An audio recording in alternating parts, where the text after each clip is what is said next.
Magandang araw po sa inyong lahat. Ako po si James Ronquillo at nasa ikasyam na baitang na po ako sa FMS Online. Sa araw na ito, nais ko pong basahin para sa inyo ang isang tula na aking ginawa. Ito ay tungkol sa estado ngayon ng ating ekonomiya, kung paanong naghihirap ang mga tao, ngunit merong pangako na naghihintay sa atin.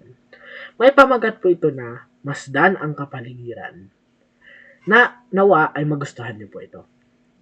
Sa aking kapaligiran ay nakikita ko napakarami ng problema ng mga tao.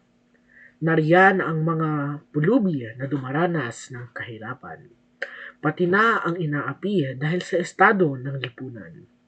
Mayroong mga kabataan na hindi makapag-aral o kaya naman ang ulila na walang magulang nagmamahal. Ang iba ay walang maayos na damit o tirahan.